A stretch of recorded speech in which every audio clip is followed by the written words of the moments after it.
I was in a taxi when suddenly a series of soft gasps came from my phone. The driver glanced at the rearview mirror and grinned. "Bro, where did you find this kind of video?" he said. This soft voice is really getting to me. I'm almost feeling it myself. "Bro, share the link." Hearing this, I looked up, expression cold, and replied, "This is the security footage from my living room." Chapter 1. Upon hearing this, the driver froze, his grin turning stiff. He quickly turned his head and didn't dare to speak another word. I let out a cold laugh, withdrew my gaze, and returned to watching the security footage on my phone. I thought to myself, if it weren't for wanting to surprise Willow, I wouldn't have suddenly decided to cut my business trip short. I wouldn't have checked the home security to see if Willow was home, and I wouldn't have discovered what she was up to with that man. In the footage, Willow smiled, playing along with him, her face full of satisfaction. The man was putting in extra effort, looking like he almost wanted to lift and start exercising. A moment later, the driver cleared his throat twice and awkwardly said, "Sir, we've arrived at your destination." His inquisitive gaze lingered, but I couldn't care less. I stepped out of the car, barely noticing the steps I took, my body moving like a zombie. Before I knew it, I found myself standing in front of the door. I raised my hand to knock, but halfway through, I lowered it again. How ridiculous. Now I have to knock to get into my own home. I pulled out my phone and called the chairman of the company. "I've made up my mind. I'm willing to take the position of general manager at the branch overseas." On the other end, I heard a hearty laugh. "Ha ha ha. I'm glad you figured it out, but this will make things tougher for your fiancé. I heard you two are getting married soon." I chuckled lightly, exchanged a few pleasantries, and hung up. Marriage, to hell with that. But just as I hung up, the door opened from the inside. Willow looked surprised to see me and instinctively stepped in front of Makoto. "George, what are you doing back?" she asked, looking into Willow's surprised face. I answered indifferently. The business trip went smoothly. I finished the task ahead of schedule, so I came back. Although I was speaking to Willow, my gaze didn't leave Makoto's face for a second. Makoto grew uneasy under my stare, instinctively adjusting his collar to hide the bright red marks on his neck. Before I could ask anything, Willow, with a smile, pushed Makoto in front of me and introduced him. "Let me introduce you. This is Makoto, my distant cousin. This is his first time in a city, and he didn't have a place to stay, so I took the liberty of having him stay with us." As soon as she finished, Makoto reached out his hand to me. "Hello, Willow often mentions you. You must be George, right? Sorry for the trouble I've caused you lately." I glanced at his outstretched hand, then casually slapped it away with the back of my hand. Willow frowned in displeasure. "George, what are you doing? Makoto's my cousin. You should be polite to him." In my mind, I sneered. Cousin. So this is what happens when people start having an affair. But what I couldn't understand was, Willow and I had been together for over a year. We had just been apart for a few days. So how had she suddenly developed feelings for this man without any hesitation? What had happened during the half-month I was away?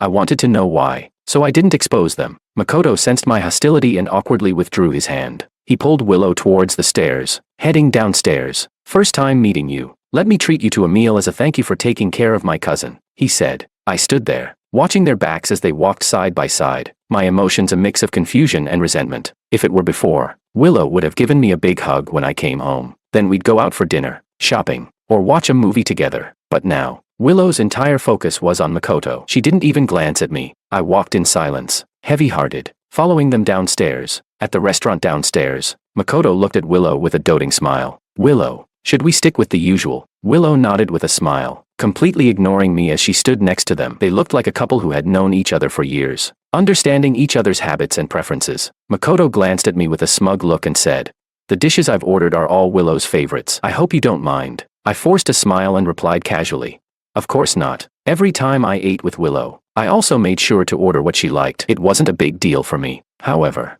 Makoto had ordered only beef. Chapter 2. Upon hearing this, Makoto nodded. He sat down next to Willow, leaving the seat across from me. When the waiter brought the dishes, he looked at them and complimented.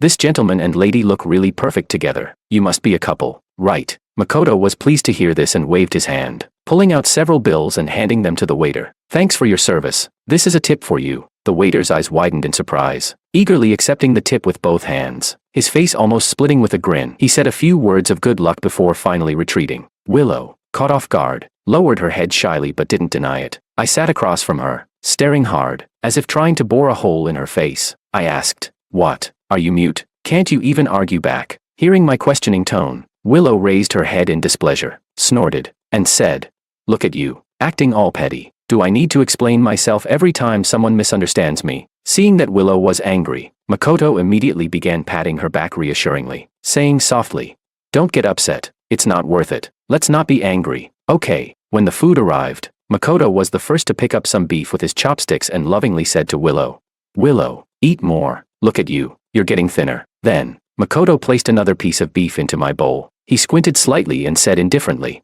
"You should eat more too, just to thank you for taking care of Willow." In just half a month, they had already become so familiar with each other. Every gesture of Makoto made me feel like I was the guest in my own home. Willow said, "George, this beef is really delicious. You should try it." Her eyes were sparkling as she urged me to eat, but I set my chopsticks down, my mind flashing through memories of the years we had shared. I first met Willow in the hospital. At that time, I was rushed there for an allergic reaction to beef. When I opened my eyes, I saw Willow in the bed next to mine. Her face was pale, her head wrapped in bandages, but her beauty still shone through. I fell in love with her at first sight, and from then on, I did everything I could to create opportunities to be close to her. The nurses told me Willow had been in a car accident and had lost all her memories. She didn't know who she was, didn't know what she did. Everything was like a blank slate. When I learned this, I immediately sought the police's help to find her name and identity. She was an orphan, raised in an orphanage, and after turning 18, she had come out, planning to find her first job when this misfortune happened. I was moved by her story and offered her a position as my secretary. Since she had no place to stay, I gave her a room in my home. Over time, and under my persistent pursuit,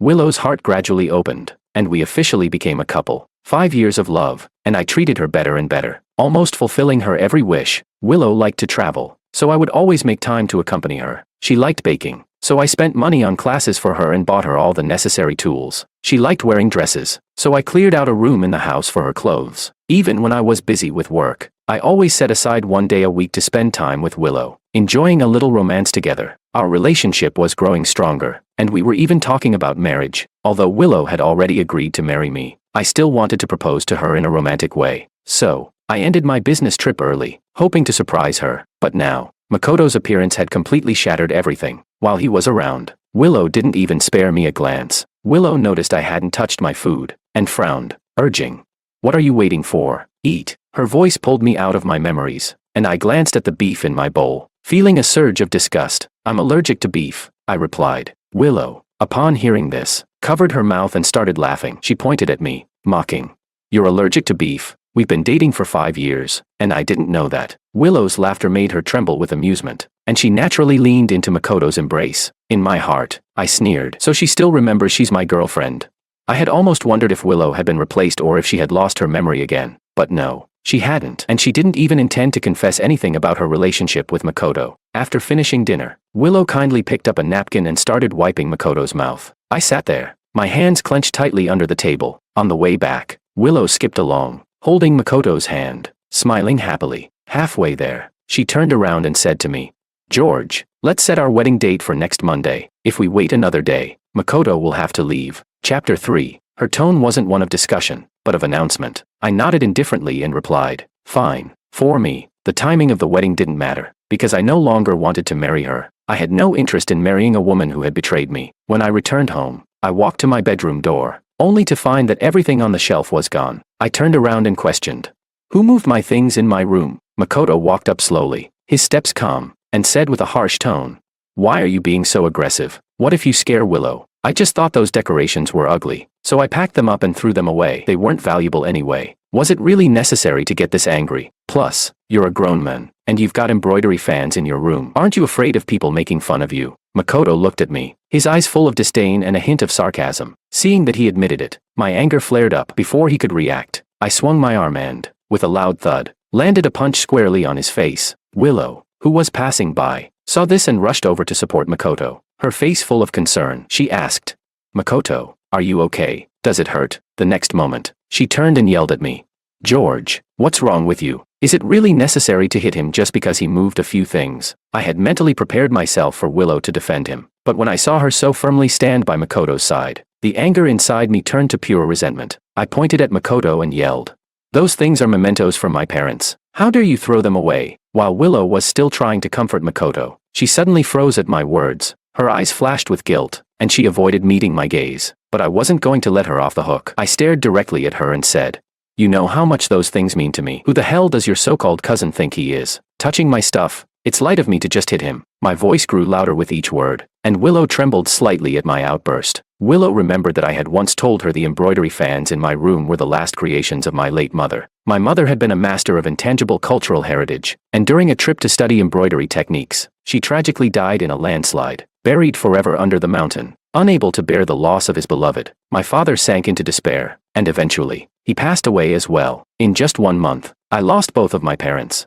and I couldn't even see them one last time. At that time, I had been on a business trip. My father, afraid that I would worry, never told me about my mother's accident when he passed away. It was the hospital that called me. That period of time had been a deep wound in my heart, and I remained in grief for a long time. Only Willow had helped me pull myself together bit by bit. A sense of guilt rose in Willow's heart. She wanted to apologize on Makoto's behalf. Just as she was about to speak, Makoto preemptively said, "I'm sorry, I didn't know the significance of those things. I can always buy a few identical fans and replace them." Hearing this, I shoved Willow aside and landed another punch, this time on his nose. Through gritted teeth, I said, "How about I remove your arm and give you a prosthetic instead?" Seeing me hit Makoto again, any remaining guilt Willow might have felt disappeared entirely, replaced by annoyance. She frowned and said in a sharp tone, "All right, it's just some objects. They've already been thrown away. What more do you want? Besides, he's apologized to you, and you're still going at him like this. Isn't that a bit too much?" Looking at how Willow was siding with Makoto, I couldn't help but feel bitterly amused. The person who once gently helped me through my darkest times was now standing with someone else, criticizing me together. I didn't say anything else and turned to leave. Watching my retreating figure, Makoto furrowed his brow, tugged at Willow's sleeve, and with a pitiful tone, asked, "Why did he leave? Doesn't he want me to stay here?" Willow gently patted his back and replied softly, "It's fine. He's probably just jealous. Leave him for a day or two, and he'll come around." Chapter 4. Anyway, it wasn't the first time she'd done something like this. I spoiled her too much. Every time she frowned, I would want to give her the world, to make her happy. I, a general manager of a listed company, put on a frog costume in the scorching heat of over 40 degrees Celsius for an entire hour, just to surprise her. When we had disagreements, Willow never needed to back down. All I had to do was stay calm for 2 days, and then I would be back, grinning and trying to make her happy again, buying her various bags and jewelry. But this time, Willow miscalculated. Perhaps because I had pampered her too much, she mistakenly thought that no matter what wrong she did, I would always forgive her. After I left, I went straight to the office. The company in China was in its off-season, so there weren't many documents to handle. By the time it was quitting time, Kelly was surprised to see I was still in the office. Kelly opened the door and asked curiously, "Mr. Wong, you usually rush home to be with your girlfriend by this time, don't you? Why haven't you left today?" I looked up from a pile of documents while sitting in my swivel chair. I gave a casual smile and replied, "I still have some work to finish. You can go ahead." Kelly, feeling awkward, left, wondering if there was a fight between us. After everyone left, I finally let out a sigh of relief. I pushed all the documents aside and rested my head on the desk, falling asleep. For several days in a row, I didn't go home. This made Willow anxious. She feared that this time, I was genuinely angry, so she called me first, hoping to smooth things over. She said, "George, we're getting married next Monday, just 5 days away. How about we go wedding dress shopping tomorrow?" At the sound of her words, my eyes suddenly lit up. Since Willow had put such a huge green hat on me, I needed to prepare a special gift for her, making her the most eye-catching bride. I agreed immediately, already planning my next step in my revenge scheme. Willow, hearing my agreement, smiled brightly. When Makoto walked over and saw Willow smiling so happily, he asked curiously,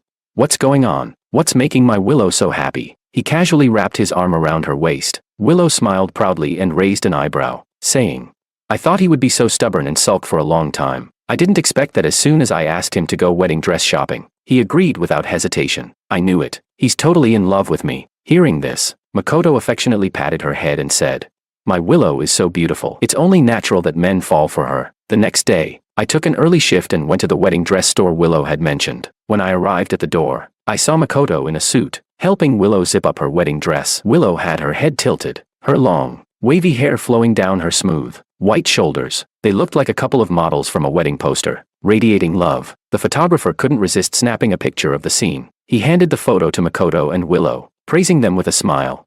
"You two are the most perfect couple I've seen in days. A perfect match. Handsome and beautiful." I couldn't resist capturing this moment. Consider it a wedding gift from me. Willow took the photo first, looked at it, and then covered her mouth, giggling. Makoto leaned in to take a look, his face also breaking into a contented smile. I suddenly spoke up.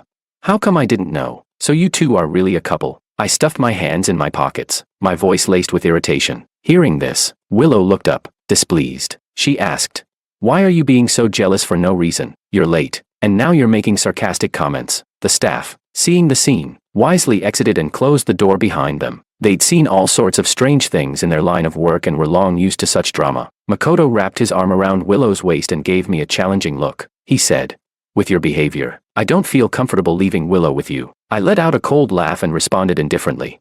"Is that so? If you're so worried, why don't you two just get married?" The agreed time was 6 p.m. I had arrived at 5:30, but still ended up being blamed for being late. I turned to leave, but just as I was about to go, "Wait." Willow, hearing I was about to call off the wedding, rushed over, lifting her wedding dress as she hurried to my side. She said, "Don't be so petty. Okay, my cousin is just worried about my future happiness, so he's being difficult. You didn't even try to make a good impression, and now you're giving us the cold shoulder. Do you think that's right?" I narrowed my eyes. The image of the surveillance footage from that day flashed in my mind, the picture quality so clear that I could see every drop of sweat on Willow's face. Her words were truly absurd. I stared at Willow for a long time before finally asking, "Do you love me?" She replied, "Of course, I do." Without hesitation, Willow immediately gave the answer that was in her heart. Chapter 5. But whether it's a betrayal of the spirit or a betrayal of the body, both are unforgivable in my eyes. If her heart is still with me but her body has already betrayed me, it will only make me feel even more disgusted. She asked, "George, how can you doubt me after 5 years of our relationship?" Willow's eyes were full of tears, as if she were about to break down at any moment. She grabbed my arm, looking pitiful, begging me not to leave. She said, "We promised to choose the wedding dress together, and I want to wear the one you personally pick out to marry you." At her words, I suddenly smiled, curling the corners of my mouth. Since she was so eager to marry me, I would grant her wish, give Willow a wedding she would never forget. With this thought in mind, I looked around and quickly spotted their store's most expensive gown. I said, "I'll take this one. Only the most expensive wedding dress can match you." I called over a staff member and quickly paid. Soon, the staff delivered the dress into Willow's hands. She happily went to the fitting room to try it on. At that moment, Makoto slowly walked up to me, arms crossed, sneering as he said, "Can't you tell? The person Willow loves is me. If you're smart, you'll step aside immediately." I couldn't help but laugh at his words. I replied, "So what? The person she's marrying is me." Makoto's face instantly darkened. He gritted his teeth and said, "Don't get too happy too soon. You're not married yet. Willow will be mine sooner or later." Hearing that, I remained indifferent, let out a light laugh, and turned to leave. I didn't care who Willow would marry in the end. After leaving the wedding dress shop, I drove back to the company. I was about to start a new position at the overseas office in 2 days, so there was a lot of work to hand over. The fitting room curtain was pulled open, and Willow stepped out with a smile. She eagerly asked, "George, do I look good in this wedding dress?" But before she finished her sentence, the smile on Willow's face froze. She furrowed her brows and asked, "Where's George?" Makoto smiled softly and saidly, "He left right after you went in." He looked at Willow with a playful expression and whispered, "All along, you were so devoted to him, swearing that he would forgive you unconditionally no matter what. But from what I see, he doesn't have you in his heart. If he did, why would he leave a beautiful bride and go off to play dress-up with his so-called cousin? I believe no one would tolerate that. So, what do you say? How about you marry me in 2 days?" The moment he finished speaking, Willow slapped him across the face. She shouted, "Makoto, I warn you, stop it. Whatever happened before, at least now, I can say for sure that the person I love is George." With that, Willow turned and went back into the fitting room to change out of the dress. Makoto, completely stunned by the unexpected slap, stood there dazed. Then, as if struck by a sudden thought, a smile crept onto his lips. He silently vowed in his mind, "One day, you will be mine." The next day, I surprisingly went home to grab my ID and household registration book. When Willow saw me come back, her face was full of concern. She said, "George, it's already almost noon. What would you like to eat? I'll make it for you right away." Sensing my deliberate distance, she began to panic and even started thinking of ways to please me. I shook my head and coldly replied, "I have work to do at the company. I'll eat out." Hearing this, Willow's face fell with disappointment. At the same time, Makoto, who had been leaning against the wall, saw everything unfold. He thought to himself, "This is bad." After I finally managed to smooth things over with Willow, George comes back and ruins everything. An hour later, while I was at the company dealing with documents, my phone suddenly buzzed several times. It was a message from Makoto. He asked, "Do you prefer hyaluronic acid or the regular kind?" Attached were pictures of several big-name condoms. A minute later, Makoto retracted the message and added, "Oops, sent that to the wrong person. Your and Willow's profile pictures are too similar." Although Willow and I did have matching couple profile pictures, they didn't look that much alike to cause confusion. Clearly, Makoto had intentionally sent that message to me. Was he trying to make a move on Willow tomorrow? I didn't call out his poor acting, and simply replied with a casual "oh." Seeing that, Makoto instantly lost his composure. He asked, "Are you free tonight? I have something I want to talk to you about." Chapter 6. At 7 p.m. In the cafe downstairs from my company, the coffee in front of Makoto hadn't been touched, and he stared at me intently as he said, "I'll confess, I'm not Willow's cousin." I took a sip of my coffee and nodded indifferently. I replied, Seeing my reaction, a hint of confusion appeared on Makoto's face. He asked, "You're so calm, could it be that you already knew?" I didn't respond, but from the look on his face, Makoto seemed to have figured out something. He said, "Since that's the case, I'll be straightforward." Makoto stopped holding back and told me everything. He and Willow grew up in the same orphanage, and before Willow lost her memory, they had already fallen in love. On the day they turned adults, they planned to go out, find work, rent a place, and begin their life together. Once they reached the legal age, they would get married. But after Willow went for a job interview, he never heard from her again.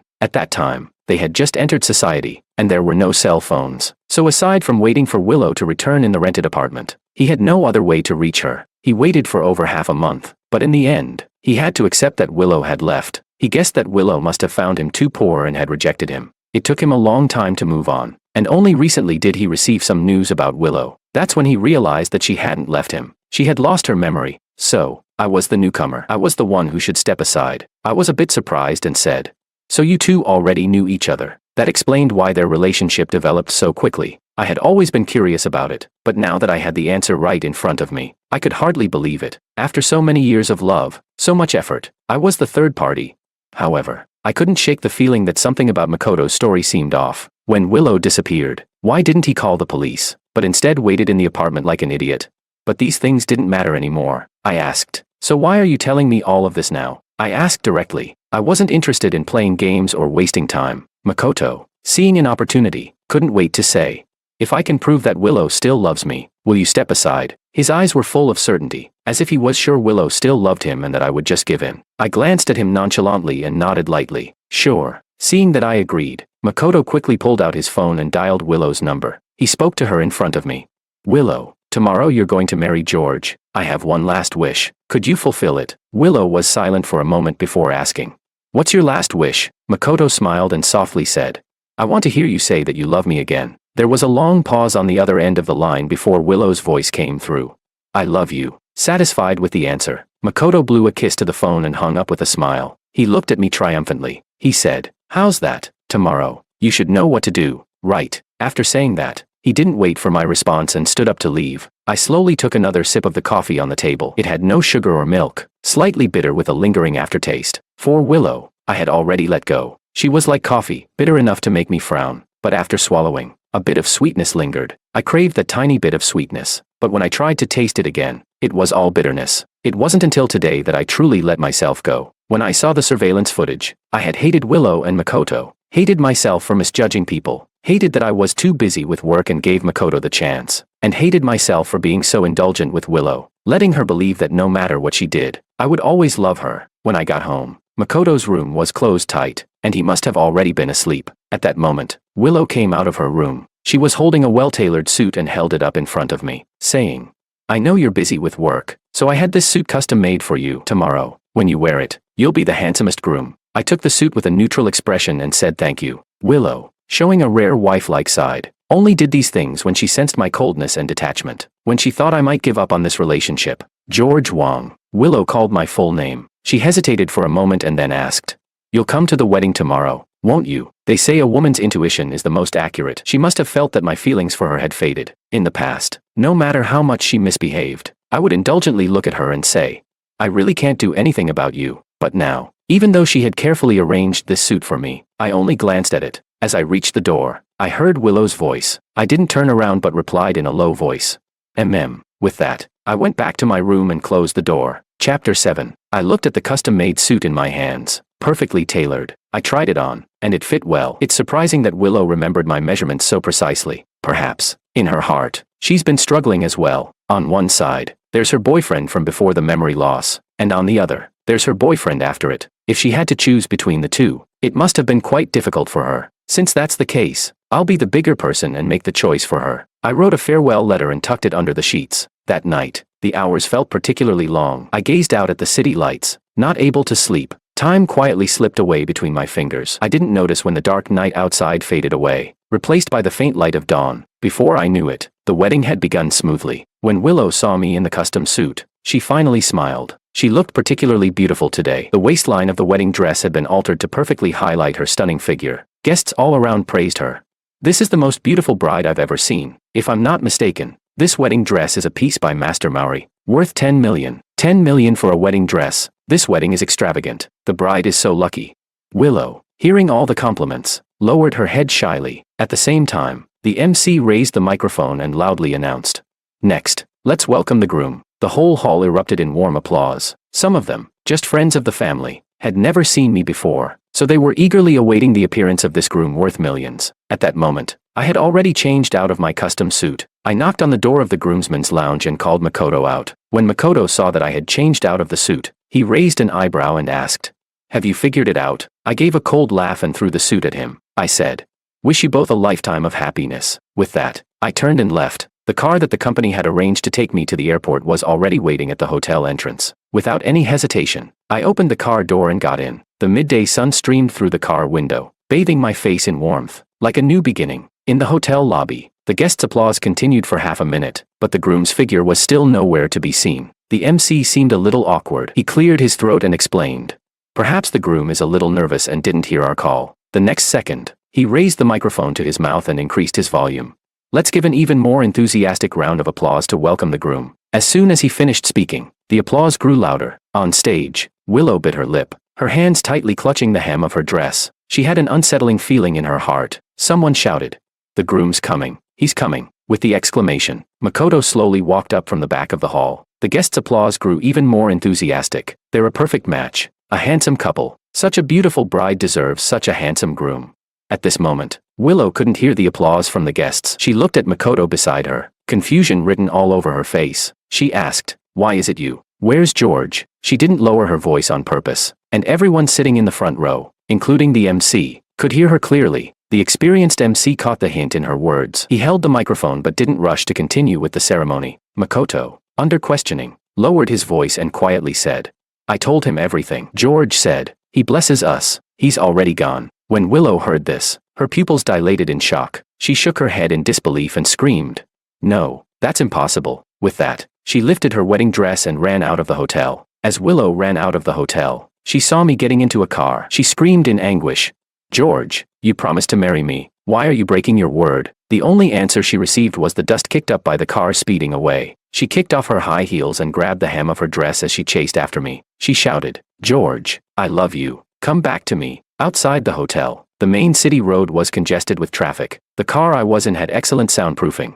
so I didn't hear Willow's cries or see her chasing me. I hadn't slept well the night before. As soon as I got in the car, I buckled my seatbelt and closed my eyes. Resting in the rearview mirror, Willow came to a desperate halt at a crossroads but was struck by a car coming from the side. Blood spilled everywhere. Chapter 8. Makoto, who had caught up, saw this scene and shouted anxiously, "Willow!" Soon, Willow was rushed to the hospital. Her pure white wedding dress had been stained a vivid red. Outside the emergency room, Makoto anxiously said, "Doctor, please, you have to save her." The doctor politely replied, "We will do everything we can." As the lights in the operating room went out, the doctor emerged, drenched in sweat. Makoto, who had been waiting by the door, immediately asked, "Doctor, how is she?" The doctor removed his mask and said truthfully, "The patient is temporarily out of danger, but she suffered a severe blow to the head. We can't rule out the possibility of a concussion." Upon hearing this, Makoto breathed a sigh of relief. He said, "As long as she's fine." After Willow was transferred to a regular hospital room, Makoto followed the nurse to handle the payment. Willow, lying on the pristine white bed, felt as though she had just woken up from a long, long dream. In the dream, she lived in a place filled with many children. She had always been cute, and other children liked her, fighting to play with her, except for one. He was 3 years older than her, with a cheeky face. Using his age as an advantage, he forced other kids not to play with Willow. It seemed that his daily amusement was bullying Willow. During meals, he would steal the chicken drumstick from her bowl. When walking, he would tug at her hair and even snatch the snacks the director gave her. This continued until Makoto grew up and entered society, when things gradually improved. But the good times didn't last long. Willow had spent 3 peaceful years, and at 18, it was time for her to step into society. That day, as she was about to take a taxi for an interview, she was suddenly stopped by Makoto. He stroked his chin and leered at her.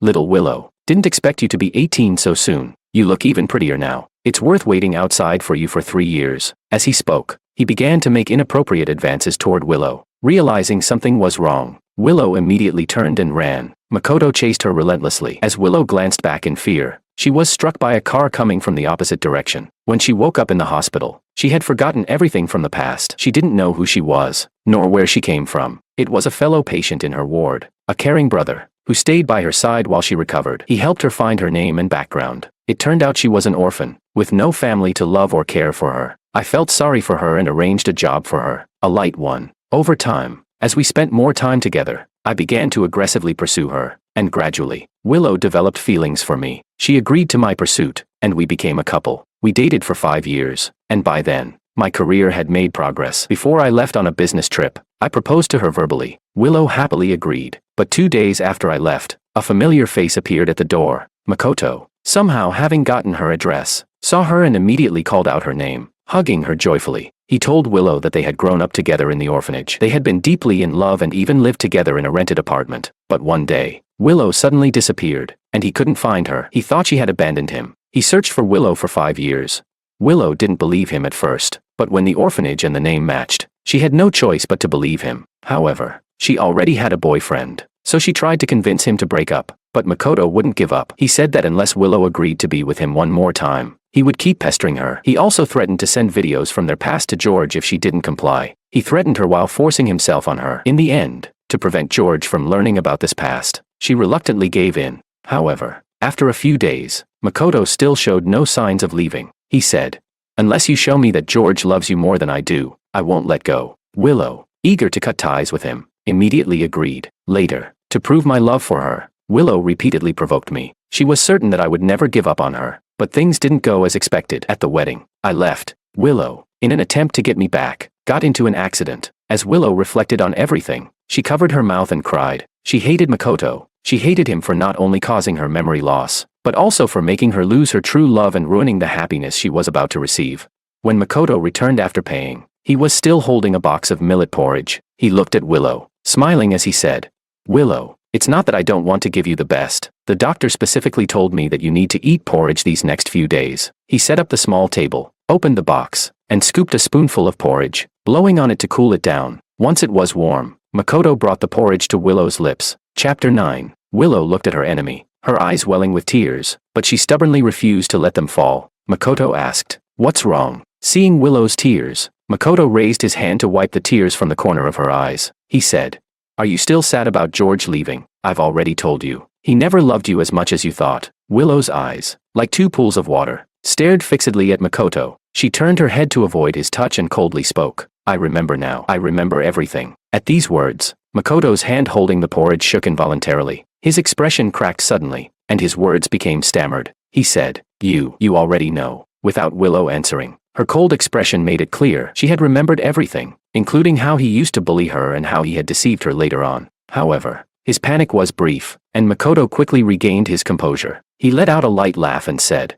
"Since that's the case, I don't need to pretend anymore. Anyway, you're already mine now. You have no choice but to marry me." Upon hearing this, Willow could no longer suppress the anger within her. She raised her hand, wanting to slap Makoto, but he gripped her wrist tightly. Makoto raised an eyebrow, mocking her. "Willow, can't you see the situation? George doesn't want you anymore. You're mine now." The certainty in his eyes was like a thorn, digging into Willow's heart, constantly reminding her it was she who had pushed away the person she loved the most. Tears streamed down Willow's face as she cried out in anguish. "No, I love him. I only love him." Her loud cries attracted a few onlookers peeking through the door. Makoto glared at them and growled, "What are you looking at? Haven't you seen an argument before?" Meanwhile, I had already landed and arrived on the other side of the Atlantic. At the new company, everything was going smoothly, except for the woman I encountered on my way home who tried to scam me. Her name was Anna, and she was from my hometown. They say, old friends meet, tears in their eyes, but my encounter with Anna was more of a comedy than a reunion. One day, I was driving as usual when a woman with a bun suddenly darted out from the roadside. Thankfully, I reacted quickly and wasn't driving too fast, so I managed to stop the car in time. Anna was frozen in place, dazed and unable to recover for a while. Not far away, two men in black suits were shouting at Anna, "Quick, chase her, she's over there." Upon hearing this, Anna immediately snapped out of her daze. I had opened the car door to check on her injuries, but unexpectedly, Anna, like a rabbit, quickly jumped into the passenger seat, shouting, "Get in, drive, quickly." I glanced at the two black-suited men getting closer, and without hesitation, I got back in the car and sped off. Anna looked at the men in the rearview mirror, who were now far behind, and began laughing uncontrollably in the passenger seat. She gave me a thumbs up and praised me. "Nice job." I chuckled softly and casually asked, "Where do you live? I'll take you home." There was silence in the passenger seat for a while. I turned to look at her and saw her pouting, looking at me with a pitiful expression. She said, "Are you just going to hit me and then not take responsibility? My leg still hurts, and you're going to just drop me off at home?" Anna blinked, forcing out a couple of tears. Hearing this, I was at a loss for words, torn between laughing and crying. I chuckled and asked in confusion, "Did I hit you?" Upon hearing this, Anna nodded eagerly. "Yeah, my knee still hurts." She held her right knee and looked at me with teary eyes. I furrowed my brows. I clearly remembered that I hadn't hit her. After I had stopped the car, Anna had been standing. The injury couldn't have been caused by me. She must have slipped while dodging those two black-suited men. However, I didn't call her out on it. Instead, I just smiled at her. Seeing that I didn't question her, Anna continued, "You hit me. So now you have to take responsibility for my life. Now take me to your house. I'm hungry. I want sweet and sour pork. Make it for me." She crossed her arms and said matter-of-factly. I nodded and silently changed direction. I said, "Okay." Seeing me change course, Anna quickly tightened her seatbelt, eyeing me with caution. She asked, "What are you planning to do? You're not going to sell me, are you?" Upon hearing this, I couldn't help but laugh out loud. A mischievous thought crossed my mind, and I said, "Isn't it a bit late for you to be scared?" At these words, Anna's eyes widened, and she pressed her hands to her chest, shouting loudly, "Are you going to rob me of my money or my body?" Chapter 10. Seeing that Anna was genuinely scared, I couldn't help but laugh. I said, all right, I won't tease you anymore. You wanted ribs, right? I'm going to the supermarket to buy some for you." I guessed that Anna was probably a young lady from a wealthy family who wasn't happy with her family's arrangements, so she ran away on her own. The two men in black earlier were probably her bodyguards. They didn't want to harm her. They just wanted to take her back. Upon hearing this, Anna shyly smiled, her eyes turning into crescent moons. She said, "Hee hee, sorry, I misunderstood." I smiled casually and said, "It's fine. I hope Miss Young Lady won't mind visiting my humble abode." At these words, Anna's heart skipped a beat, and she nervously swallowed. She asked, "You know already?" Anna was puzzled. She was wearing very ordinary clothes, and there was no distinguishing mark on her face. How did I know? I didn't answer her. Instead, I pulled over to the side of the road. I unbuckled my seatbelt, got out of the car, and went to the supermarket to buy ribs and other ingredients. When I came out, Anna was leaning on the car window, bored, tapping on the glass. As soon as she saw me, she straightened up and waited for me to get in the car. Once I was back in the car, Anna couldn't wait to ask, "You're really interesting. You just accept everything I say without arguing. Or do you often lead other clueless girls into your traps?" I was amused by her words and gestured with my hand, inviting her to speak. "If you're worried, you can get out now. It's still not too late." Upon hearing that I was about to kick her out, Anna immediately grabbed her seatbelt and shook her head violently. She said, "No, I don't want to leave. I was just joking. I know you." Now it was my turn to be confused. I squinted at Anna, thinking for a while, but I couldn't recall where I had met her. Anna saw this, smiled, and said, "Drive on. When we get home, I'll tell you." Since she had already said this much, I didn't ask any further. In no time, we arrived at my place. As soon as we walked in, Anna made herself at home, sitting on the couch, turning on the TV and laughing aloud at the funniest scenes. I shook my head with a smile and headed to the kitchen to start cooking. Half an hour later, I brought out a plate of beautifully cooked sweet and sour ribs. As soon as Anna smelled the aroma, she jumped up from the couch. She said, "It smells so good. I'm not dieting today. I'm going to have 2 bowls of rice." I looked at Anna. Her figure was well proportioned, neither too fat nor too thin, just perfect. She didn't need to diet at all. I thought this to myself and said it out loud. Anna heard this and laughed. She said, "Thank you. If I ate your cooking every day, I'd definitely never lose weight." From this, I gathered that she probably planned to stay long-term, but since we were alone together in one room, it wasn't great for Anna's reputation. I tried to persuade her to leave after dinner. However, this struck a nerve with Anna. She put down her bowl, still chewing the food in her mouth, and immediately said, "I'm not going." "Brother George, you want to kick me out? You're so heartless." Hearing this, I frowned and asked, "Brother, I don't remember having a sister." Seeing that I had completely forgotten her, Anna stared at me with a resentful gaze that made me uneasy. She said,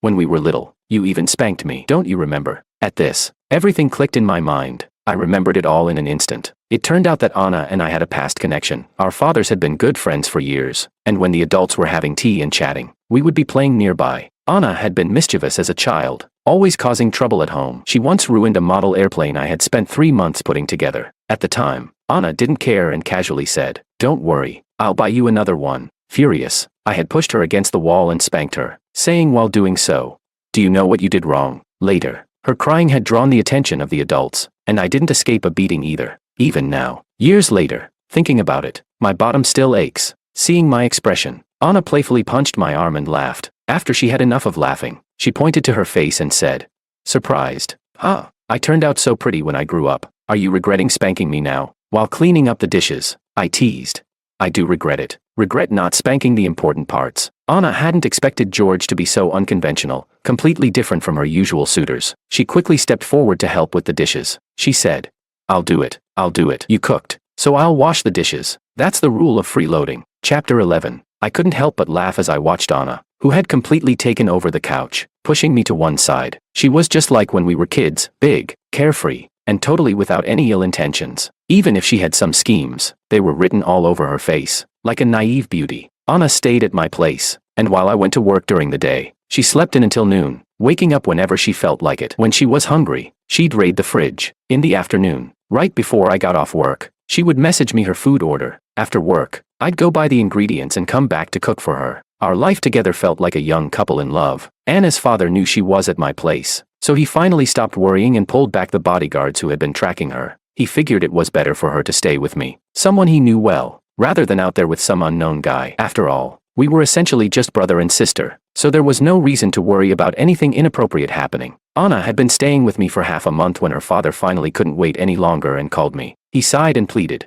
"George, my daughter has always been mischievous. She ran away because she didn't want to meet the matchmakers I arranged for her. I'm sorry for the trouble she's caused you these past few days, but she's old enough now. She can't just stay single forever, can she? Her mother and I can't take care of her forever." I understood his concern and immediately assured him, "Don't worry, Uncle. I'll talk to her and help her sort things out." But Anna was determined to stay at my place. No matter how much I tried to persuade her, no matter how much I pleaded, she refused to leave. In fact, she even wanted to take charge of the house. Every time I came home, I would find Anna showing off various sexy nightwear, but I deliberately kept my eyes straight ahead, which made Anna groan in frustration. She draped her arm over my shoulder and couldn't help but ask, "Do you have some kind of illness? Otherwise, how can you resist me, a big beauty like me?" I raised an eyebrow, gently grabbed Anna's arm, and pushed her up against the wall in a playful manner. Anna's eyes widened in shock as she forgot to breathe, and it seemed like the only sound in the world was the rapid beating of her heart. Her shy expression was imprinted in my mind.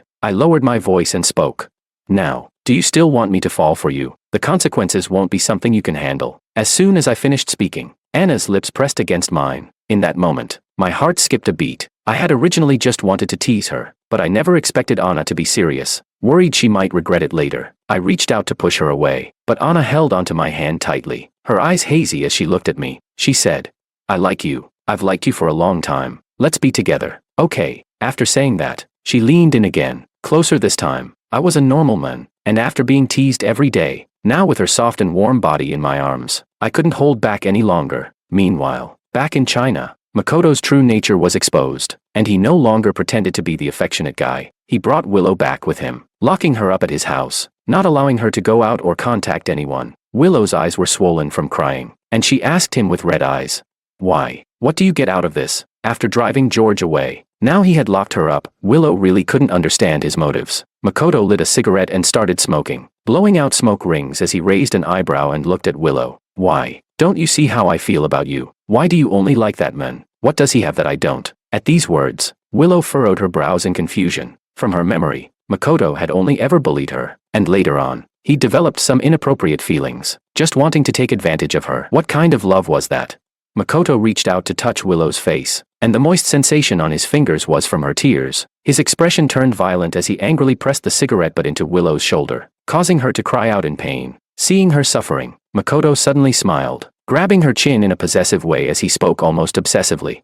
"Willow, you're mine, and only mine. As far as I know, before George left, he left you a sum of money, right? If you're smart, you'll give me all of it." Makoto was always like this. He wanted the person and the money. Willow glared at him, her chest tight with the pain, but she didn't make a sound. She had already betrayed George, and now, All she could do was protect the money he left behind. That was the only thing that gave her a sense of peace. Seeing that Willow refused to speak, Makoto snorted coldly and threw her aside. He smirked and said, "Stubborn. Huh. You like George that much? Huh. Fine. Stay here and starve." With that, Makoto stormed out of the door. Chapter 12. After confirming that Makoto had really left, Willow finally got up from the floor. Having been trapped for half a month, she had been thinking of ways to escape every day, but Makoto kept such a close watch on her that she never had a chance. Now, with all the plans she had rehearsed in her mind, she was finally able to put them into action. Willow hurried to George's bedroom, ripped the bed sheets into strips. Only George's room had a window, so she could tie the strips into a rope and lower them down to climb out. The height of 4 stories was something she could handle, but as she tore the sheets, a piece of paper fell to the ground. Her sharp eyes caught sight of my signature, and she hurried over to pick it up.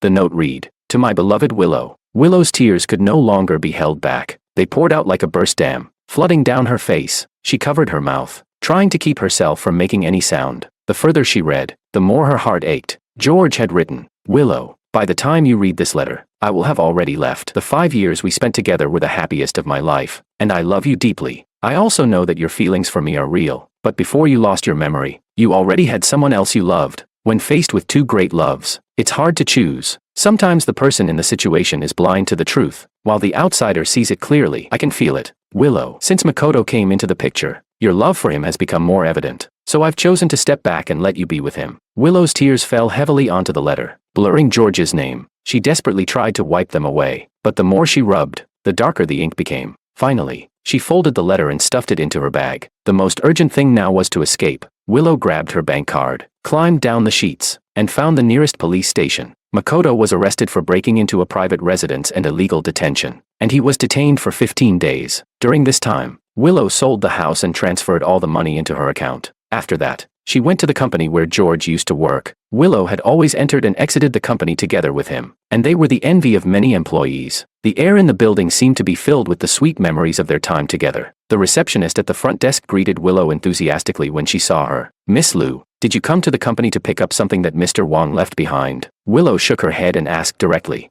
"Is George not in the office?" The receptionist looked at Willow with a puzzled expression and said, "Mr. Wang left for overseas half a month ago. As his lover, didn't you know?" Willow got the answer and quickly came up with a reason to cover it up. She said, "Well, he only told me he was on a business trip. Our 5th anniversary is coming up, and I want to surprise him. Could you tell me the address of the overseas office?" The receptionist, a kind-hearted girl, immediately tore off a note and wrote down the company address abroad. 2 days later, I was at the office discussing business. The receptionist came up to me and whispered, "Mr. Wang, there's someone looking for you outside." I thought it was Anna looking for me, so I excused myself from my business partner and followed the receptionist. But when I walked into the break room, I saw someone I never expected to see again in my life. Willow slowly stood up, forcing a smile onto her face. She raised her hand and greeted me. It's been a long time. Upon seeing Willow, my legs felt like they were made of lead, and I couldn't move. After a long pause, I replied indifferently, "It's been a long time." Willow, struggling to hide the pain in her heart, forced a smile at me. She said, "Give me some time. Can we talk?" Her eyes were shining with hope. I thought for a moment and finally nodded. I knew Willow well. If she had something on her mind and didn't talk it out, she wouldn't be at peace for the rest of her life. After agreeing, I immediately sent a message to Anna. I wrote, "I'm meeting an old friend tonight, so I won't be able to cook for you. You'll have to fend for yourself." Anna first sent a sad emoji, followed by a voice message. "Then I'm punishing you to bring me some small cakes when you come back." I smiled and replied, "Okay." At the cafe, Willow finally couldn't hold it in any longer and burst into loud sobs. People around us turned to look, their stares uncomfortable. I felt uneasy under the attention and spoke in a low voice. "Miss Liu, if you keep crying like this, people might think I'm bullying you." Hearing this, Willow slowly stopped crying, wiping away her tears and apologizing. "I'm sorry, it's just that I've been through so much recently." Chapter 13. Since I went abroad, I had stopped paying attention to things back home. To me, it seemed that Willow should be living happily with Makoto now. Willow quietly gazed at me, as if she wanted to memorize every pore on my body. I asked, "You've lost weight. Have you been very tired recently?" At my words, Willow couldn't hold back her tears any longer. She cried silently, choking as she said, "George, my memory has come back." Hearing this, my fingers trembled. I averted my gaze and said, "So, are you here to thank me for making the right choice for you?" Willow cried until her eyes were red. She shook her head violently. No, that's not it," she quickly explained. "We were both deceived by Makoto. Willow told me everything that had happened. After hearing the truth, I was shocked. I never imagined that Makoto had played us both like fools. Willow cried as she grabbed my hand, sobbing. George, I saw the letter you left for me. I know you still care about me, and I've always only had you in my heart. Can we get back together, please? At that moment, my heart was a whirlpool of emotions. I had truly been hurt before, but after hearing Makoto's words, I had let go. Now, I had my new life, and I had Anna. I was planning to visit my father-in-law with Anna in a few days, but now, Willow had shown up, saying all these things. I pulled my hand back and leaned against the back of the chair. I looked at Willow seriously and decisively said, "It's impossible between us, Miss Lu. The past is over. Let it stay in the past. Don't keep dwelling on it, and I already have a girlfriend now. We can't go back." When Willow heard this, her pupils dilated in shock. She cried and shook her head, shouting, "It's impossible. Absolutely impossible. You loved me so much. How could you fall in love with someone else so quickly? You must be making excuses to push me away, right?" Her watery eyes locked onto mine, waiting for me to confirm her thoughts, but the reality didn't match her expectations. I shook my head coldly and distanced myself.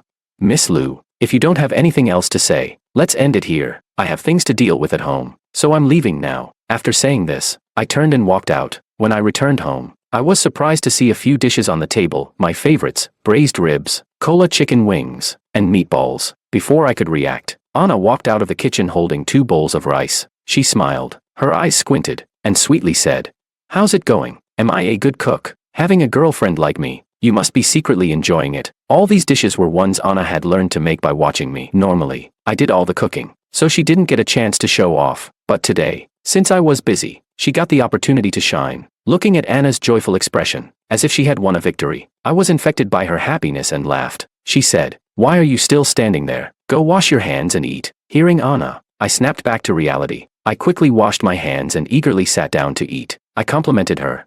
"I didn't expect you to have such talent." I devoured my food, enjoying it thoroughly. Anna watched me and smiled contentedly. At that moment, there was a polite knock on the door. 3 gentle knocks echoed. Anna, puzzled, asked, "Who's at the door? Could it be someone from your company?" "No way. You're so busy today. It's been so long since work ended, and now someone's coming to find you at home." I was also curious, so I put down my chopsticks and went to open the door. When I opened the door, I saw a familiar face. My smile froze instantly. Willow chuckled and said, "George, don't you want to invite me in for a seat?" Seeing that I had opened the door but didn't invite her in, Anna bounced over. She casually put her arm around my shoulder and smiled.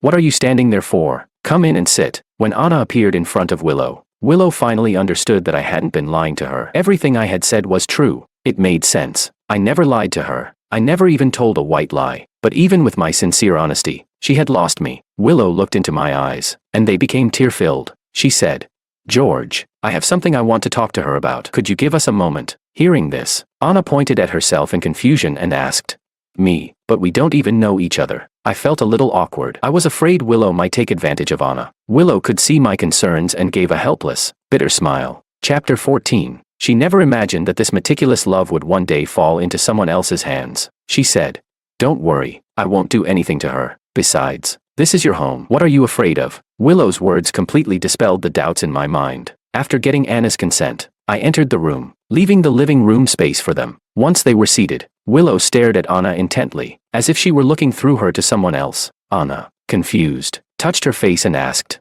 "Is there something on my face?" Willow smiled and replied, "No, you're very beautiful. George is lucky to have found such a wonderful girlfriend like you." Hearing the compliment, Anna laughed happily. Willow continued to gaze at her, and through Anna's innocent smile, Willow seemed to see the version of herself from years ago, the one who had first met me. After a moment, Willow took a bank card from her pocket and placed it in front of Anna. She explained, "I'm going back to my country. I may not be able to attend your wedding. This card has a little money on it. Consider it my wedding gift to you. I hope you won't reject it." After saying this, she stood up and left. No matter how much Anna called after her, she didn't stop. The moment Willow saw that I had moved on and found someone new, it was as if her heart was being scorched by hot coals. Even if she was reluctant to let go, she couldn't change the fact George had found someone better than her, and there was no reason to ruin that. All she could do was offer her blessings. After Willow left, I came out from the room. Seeing me, Anna immediately pointed at the bank card on the table and said with a laugh, "Your friend is really something. Not only does she give a wedding gift in advance, but it's a bank card." I followed her gaze and saw the familiar bank card on the table. My eyes narrowed slightly. I looked in the direction Willow had left and exhaled deeply.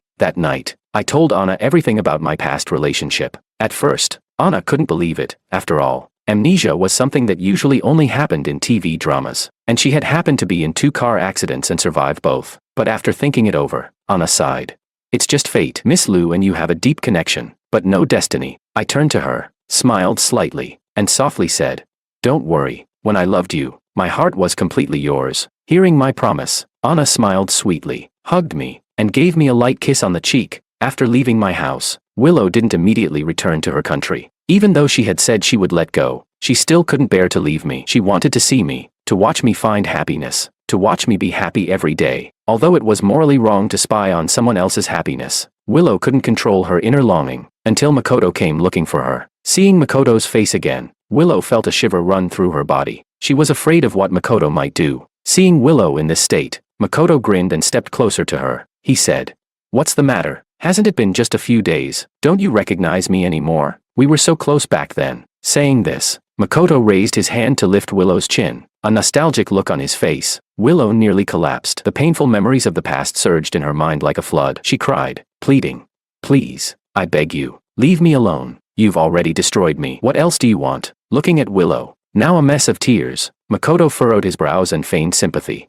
"Willow, why are you crying? I love you so much. You should be happy." Suddenly, he slapped his forehead as if having an epiphany and said, "Are you still thinking about George? If you can't forget him, do you believe I won't send our intimate video to him? If he sees how sweet we were, he'll surely support us." After saying this, he reached out, trying to wipe the tears from Willow's eyes, but she turned her head away. She spat at him and whispered, "Ugh, you're the scum of society, a complete lunatic." Mentioning George, Willow could no longer hold back. She could tolerate how Makoto had treated her, but if he tried to involve George, she would make sure to fight him to the bitter end. Makoto raised an eyebrow, clearly surprised. He hadn't expected the usually submissive little rabbit to fight back. He laughed. "Oh, still protecting him? Do you think that if he doesn't know about the video, he'll change his mind? He's already fallen for someone else, hasn't he?" With every word Makoto spoke, Willow's heart shattered further. She didn't know where her courage came from, but she grabbed Makoto's collar and shouted, "What right do you have to say that? You're the root of all this. If you made sure I couldn't have happiness, then I won't let you have it either." With that, Willow grabbed both his shoulders and shoved him into the corner of the wall, choking him. Chapter 15. Makoto's eyes flashed with disbelief as he saw murderous intent in Willow's gaze. But the strength between men and women has always been unequal. By the time Makoto reacted, he casually flicked his hand and shoved Willow aside. He patted his clothes and straightened his collar, sneering at her, "A woman who eats from both sides. I've been so good to you, yet you're still thinking about that man. Is it just because he's richer than me? Just you wait. One day, I'll be wealthier than him. Then, you'll be mine." From the look in Makoto's eyes, Willow sensed something was off. She squinted, asking, "What do you want?" Makoto didn't answer her, only smiled mysteriously before taking Willow away. Just like before, he imprisoned her once again. Willow was bound and thrown onto the bed. She looked at Makoto in terror and shouted, "You're crazy. I'd rather die than like you. The only person I love is George." She couldn't understand. How could someone who had bullied her as a child now, as an adult, become obsessed with wanting her? Learning from his previous mistake, Makoto purposely chose a room with no windows this time. Except when Willow needed to use the bathroom, Makoto kept her hands bound, never leaving her side. Even when she ate, he personally fed her. He said, "Willow, just wait and see. George may be shining brightly now, but in half a month, he'll be a complete mess." Looking at the sinister smile on Makoto's face, Willow furrowed her brows, a sense of foreboding rising in her heart. She asked, "What are you going to do? I warn you, don't harm George." In response, all she got was Makoto's playful smile. Half a month later, after finishing up some business at the company, I took Anna to visit her parents. I had someone specially buy a box of Anna's father's favorite liquor and some bird's nest for her mother, as a gift. As soon as we entered, I greeted them warmly. "Mr. and Mrs., I've come to see you." They were delighted to see me and waved, urging me inside. "George, come in. What a rare guest. The last time we saw each other was, 10 years ago?" I nodded awkwardly and said, "Mr. and Mrs., I just got transferred abroad recently. The company's been busy, so I didn't get the chance to visit sooner. It's my fault." Hearing my apology, they waved their hands dismissively. "No problem. Young people are busy. It's good. Look at you, coming all this way with such expensive gifts." Soon, however, their smiles faded as they noticed something off. Their gazes landed on the hands Anna and I were tightly holding. The most reactive was Anna's father. He screamed, "What's going on with you two?" Anna raised our hands, intertwined, and smiled. "As you can see, we're in love." Seeing the proud look on his daughter's face, Anna's father felt heartbroken. He had thought that placing his daughter with me would be the safest choice, but now he realized that the safest place had turned into the most dangerous one. At this moment, he regretted it deeply, but seeing the affection between us now, he knew it was already too late to change anything. I lightly coughed and placed my right hand over my mouth as if to cover it. I said, "Mr. and Mrs., please rest assured, I will take good care of Anna from now on." Hearing this, Anna's father and mother exchanged a look. Anna's mother was the first to accept the situation, thinking that I was a solid, driven person, and being her son-in-law wouldn't be bad. However, Anna's father still felt blocked in his chest. His precious daughter, whom he had raised carefully, had rejected the wealthy oil tycoon and diamond prince he had picked for her, choosing instead someone like me, an ordinary man worth only a few million. Just as he was about to voice his disagreement, he saw his daughter's joyful smile, and the words he was about to say got stuck in his throat. Seeing this, Anna grabbed her father's hand and coquettishly said, "My dearest daddy, I know that the reason you pushed me to arrange blind dates before was because you wanted what was best for me and my happiness. But my happiness is George. Please accept him." After being bombarded with sugar-coated words, Anna's father sighed helplessly and nodded in resignation. After the meal, Anna and I were preparing to leave. Just then, my phone rang. "Mr. Wong, something's wrong at the company." Chapter 16. After answering the phone, my face darkened. Anna, concerned, asked, "George, what's wrong? You look terrible." Hearing Anna's words, I forced a smile. I patted her head and reassured her. "It's nothing. There's just some business at the company I need to handle." After sending Anna home, I rushed to the company without delay. As soon as I entered the office, I saw Makoto sitting in a chair. His hands were casually folded on the desk, and he looked lazy yet dangerous. He said, "Long time no see." I shoved my hands in my pockets, giving him a cold stare as I asked sharply, "Don't tell me you came to my company just to catch up." Makoto smirked at my words. "Of course not. I came here to make a bet with you. If I win, you give me your entire fortune. If I lose, I'll give you 1 billion. How about it?" I furrowed my brow. How did I not know that Makoto could come up with 1 billion? Even if he had that kind of capital, I had no reason to bet with him. With that thought, I immediately declined. Makoto seemed to have expected this and upped the stakes. "Willow is in my hands. If you don't accept the bet, I'll kill her." Upon hearing this, even my patience was stretched to the limit, and I couldn't help but rush at him. I demanded, "You said you loved her. Is this your so-called love?" Makoto's mouth bled from the punch, but instead of being angry, he just laughed. "Ha ha ha. Who's the one in her heart? It's always you." It was easier to deceive her when she had amnesia, but now that her memory's back, she refuses to be with me. If that's the case, maybe it's better to just let her die. I couldn't believe what I was hearing. I asked in confusion, "What do you want to bet on?" He replied, "Let's bet on next week's bidding competition. If you lose to the other company, then you lose. Otherwise, I lose. How about it?" With blood still on his lips, Makoto smiled with a sinister look that sent a chill down my spine. I stared at him intently, trying to read something from his face. In the next moment, I simply agreed. Fine. I was confident I could win against the other company in the bidding competition next week. My entire fortune was just a few million, so of course, I could win. But, despite this, seeing the look of certainty on Makoto's face made me feel uneasy. When I got home that evening, I was distracted, forgetting to even change my shoes when I entered the house. Anna gently patted my head, and after confirming I wasn't running a fever, she quietly asked, "Did something happen at the company?" I sighed and pulled her into my arms, telling her about everything that had happened at the company today. After listening, Anna furrowed her brows in confusion. She asked, "The other company is full of industry insiders, so anyone could tell that they have no competitive edge. Why is Makoto betting on them to win?" We discussed it for a while but couldn't come to any conclusions. At that moment, about an hour after work had ended, the secretary, who should have already left, sneaked back into the office. She quietly opened the password-protected safe where I had locked the bidding documents, copied a set of files, and then carefully returned them to the safe. After doing this, she took the documents and went to see Makoto. She said, "I've done what you asked. Now, can you let my family go?" Makoto smiled as he took the documents, checking them carefully. After confirming their authenticity, he spoke, "What's the rush? Don't worry. After tomorrow's bidding victory, I'll make sure your brother appears before you, whole and unharmed." Having received this promise, the secretary left, reassured. The morning of the bidding competition, before leaving, I checked the bidding documents again. Seeing that the hair strands on the documents were still in place, I felt a sense of relief as I went to the competition. But to my surprise, the other company's documents were identical to mine.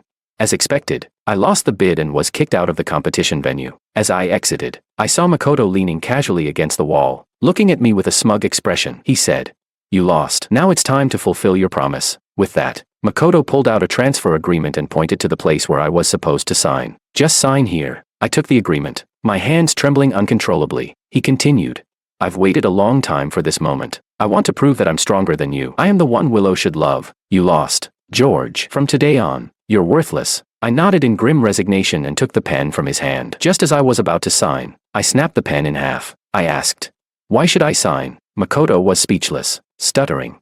"We agreed on this, didn't we?" I sighed and replied, "No, you misunderstood. It was just a joke. Why are you taking it so seriously? Why are you blowing it out of proportion?" Makoto's face turned red with anger, and he charged at me, ready to strike. Chapter 17. At that moment, Willow suddenly appeared from somewhere. She shoved Makoto aside and grabbed the agreement from my hand. Tearing it to shreds, she shouted, "Makoto, you're insane. I have all the evidence of your crimes. I've already called the police, and they'll be here soon." Makoto's eyes widened in shock when he saw Willow. How could you have escaped? He had tied Willow up, and there were no sharp objects in the room. How had she managed to escape? Willow ran her hand through her messy hair, sneering as she spoke.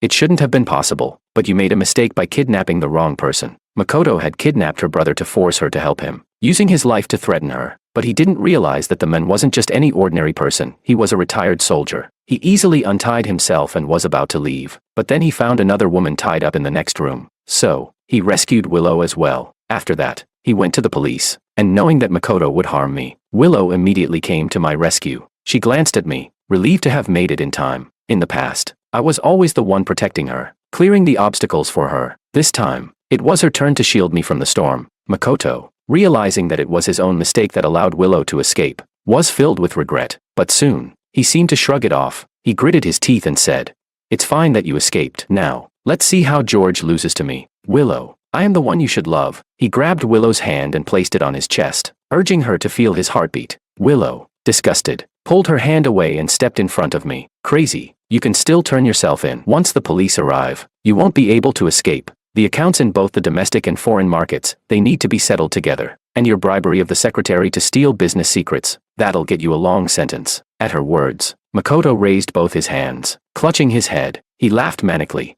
"Ha ha ha. So, you're really going to oppose me like this?" His question was left unanswered by Willow. The sound of police sirens in the distance told him that there was no turning back. After handing over all the evidence to the police, Makoto was arrested and taken away. He didn't resist, didn't deny it, and didn't make any extreme moves. Before leaving, Makoto glanced at Willow, a smile curling at the corner of his lips, but Willow didn't notice. As her full attention was on me, she reached out to touch my face, but hesitated and pulled her hand back. Taking a deep breath, she struggled to hold back the tears. She said, "This time, I finally managed to help you." Willow smiled, her eyes filled with deep affection. I turned my gaze away and looked at Anna, who had just arrived. I asked, "Anna, didn't I tell you it's nothing? Why are you here?" Anna looked at Willow and then remembered everything I had told her earlier. Her eyes dimmed slightly, and she said calmly, "I was worried about you, so I came to check on you." For a moment, the atmosphere between the three of us became tense. Willow broke the silence. Speaking first, she said, "Anna, there's something I want to talk to you about. Is it okay if we step aside for a moment?" She glanced at me, her voice trembling as she added, "Please, I need to borrow your girlfriend for a while." Fearing I might object, Willow forced a smile and jokingly said, "Don't worry, I'm not going to eat her." I opened my mouth to refuse, but before I could say anything, Anna's voice cut in. "That's fine, there's a coffee shop over there. Let's sit and talk." Anna pointed to a small pavilion nearby and walked ahead. Willow followed closely behind. As soon as they sat down, Willow spoke directly. "I can't let go of George. Can you give him back to me?" Her eyes were red, and her eyelids were swollen. Seeing Willow in such a pitiful state, Anna's heart clenched painfully. She tightly gripped her coffee cup, her lips pressed together in silence. Seeing Anna beginning to soften, Willow continued, "I believe George has already told you about me. I came here to seek his forgiveness, to rekindle our relationship, but now he's with you. I thought I could let you two be happy together, just watching him live a good life, but I realized I can't do it. Seeing you two so affectionate, my mind always drifts back to the sweet memories I shared with him. I love him. I can't live without him. I can't go on a single day without him. I beg you, please, give him back to me. I'll do anything you want." Willow grasped Anna's hand, crying out in anguish. Anna looked up, staring intently at Willow, the tearful woman before her. Chapter 18. Anna felt a little sympathy for Willow's situation, but she replied, "Feelings can't be forced. If George still likes you, I won't be able to take him away. On the other hand, if he doesn't feel the same about you, even if I step aside, he won't be with you." Anna spoke calmly, but her words deeply struck Willow. Willow swept her hand across the table, throwing her coffee onto the ground and shouted, "No, as long as you step aside, George will change his mind and get back together with me. Anna tilted her head and smiled, raising an eyebrow. Really? She took out her phone, dialed my number, and called me over. I was worried about Anna, so I had been waiting not far away. I could hear every word they were saying clearly. I said, Willow, what we had is in the past. When I loved you, I had no regrets, and when we broke up, I have nothing to apologize for. Willow shook her head, shouting loudly, I love you too, and when I loved you, I didn't wrong you. Then why can't we be together anymore? Looking at Willow, who was crying uncontrollably, I rubbed my temples and spoke coldly. Do you dare say you didn't wrong me? My voice wasn't loud, but it was clear enough for Willow to hear. Willow froze in place as the memory of her intimate moments with Makoto suddenly flashed through her mind. She lost her confidence. Willow clutched her hair in frustration, speaking painfully. But that wasn't my intention. I sighed and continued. It doesn't matter whether you had amnesia or what your state of mind was at the time. The fact is you betrayed me. As lovers, no matter what happens, we should be honest with each other and solve things together. Not like you, who not only betrayed me but also hurt yourself in the process. At this point, Anna stood up, placing one hand on my shoulder in approval. Willow sniffed, looking at the affection between Anna and me, realizing that we could never go back to the way things were. She wiped her tears and, supporting herself on the chair, stood up. She said, but you were the one who spoiled me the most, right? You always forgave me whenever I did something wrong. Why is it that this time, even though I'm apologizing, even though I'm begging you, you still won't forgive me? Don't people all make mistakes? I just went down the wrong path. Can't you forgive me once more? I promise, this will be the last time. I'll be good from now on. Seeing that Willow wasn't getting through to me, I grabbed Anna's hand, interlacing our fingers, and turned to leave. I only left a few words in the air. The bidding matter, I could handle it without you. So please, stop disturbing our lives. After saying goodbye to Willow, Anna and I started discussing our wedding plans. After all, we were both around 27 or 28, and Anna's family was pressing her about it. Once we set a date, I carefully planned a proposal. On the largest cruise ship, in the middle of the deck, Anna was surrounded by everyone, wearing the most beautiful and dazzling dress. As I knelt on one knee, holding a diamond ring, one that could only be made for a man's lifetime, under the witness of the twilight, with the evening breeze and the scent of the sea, I asked loudly, Anna, will you marry me? Anna gasped in surprise, her happy tears flowing from the corners of her eyes. She shouted into the wind. Yes. Her answer was carried by the wind to every corner of the cruise ship, and everyone around us cheered and blessed our love. On the deck, we embraced each other in happiness, while below deck, Willow stood with a wine glass in one hand, her eyes slightly wet behind her sunglasses. She deliberately shifted her gaze, clinking glasses with a handsome blonde-haired, blue-eyed man at the same table. Since we now had our own happy life, maybe it was time for her to move on and search for her own happiness. A month later, Anna and I's wedding day finally arrived. My parents had long since passed away, and I didn't have many close friends, so we decided to have the wedding abroad. In the center of the venue, Anna, dressed in a diamond-encrusted wedding gown, stood next to me in a formal suit, looking like a match made in heaven. The priest gave us his blessing, and our friends and family sent us their warmest congratulations. At that moment, Willow stood outside the venue, dragging her suitcase, walking step by step towards the airport. As our vows echoed through the ceremony, she was going back to her home country. The departure of one person is always accompanied by endless loneliness. Willow couldn't help but think, perhaps when George left, he felt the same way, full of sadness but also relief after letting go. After the plane landed, hearing the familiar sound of Mandarin around her, Willow truly felt that she was starting anew. With the remaining money she had, she rented a small apartment and found a job at a nearby supermarket, just enough to get by. Chapter 19. The person in charge of taking care of Willow had a bad temper. Whenever she made the slightest mistake, he would start yelling, using vulgar language. He scolded. I don't understand how a clean little girl like you can be so dumb. I've told you so many times. The pull tab on the canned drinks has to be facing down. If you can't remember this, just get lost. Stop acting like you've never worked before, so dumb and clueless. Willow silently listened, inwardly reflecting that she truly hadn't had much work experience. She had been well protected by George, like a flower in a greenhouse, never having gone through any storms. But now, her greenhouse was gone, and she had to learn how to face the storms of life on her own. She lowered her head and kept apologizing. I'm sorry. It's my fault. I'm sorry. I won't do it again. I'm sorry. I will correct my mistake. Days passed, and Willow gradually got used to her new life, though sometimes she felt exhausted and wanted to sleep, and at times, she would retch. One day, Willow received a phone call from the police station. It was Makoto, wanting to meet with her. Hearing Makoto's voice again, Willow had already let go of the past. She replied calmly, "There's no need for us to meet anymore, is there?" On the other end of the line, Makoto chuckled lightly, and his hoarse voice came through. "Willow, I have some good news to tell you. You have to come. Curious about what the news was, Willow went to the prison to see him after work. Makoto had been sentenced to 5 years, and he had only been incarcerated for a few months. Sitting across from Makoto, who had a scruffy face, Willow took the phone and asked, "What is it? Just tell me quickly." Willow looked impatient, which irritated Makoto. He deliberately teased her. "Don't you feel something strange in your body these days?" Upon hearing this, Willow furrowed her brows. She thought back over the past days but couldn't find anything unusual. Willow glared at him and coldly replied, "If you're not going to tell me, I'm leaving." As she said this, she was about to hang up. Makoto immediately widened his eyes and anxiously shouted, Wait, I'll tell you." At his words, Willow put the phone back to her ear. Makoto chuckled and said, "You're pregnant with my child. I told you. You can only belong to me in this lifetime." Upon hearing this, Willow was struck as if by lightning, standing frozen in place, unable to respond. When she finally came to her senses, she stood up in agitation, looking into Makoto's eyes, and shouted, "What did you say? How could I be pregnant with your child?" Seeing Willow's reaction, Makoto burst out laughing. "Ha ha ha." Willow frantically slapped the glass, demanding an explanation. Finally, the prison guard had to push her back into her seat. Willow took a deep breath, calmed herself, and then asked, "Tell me, why?" After Makoto stopped laughing, he picked up the phone again and spoke in a low voice.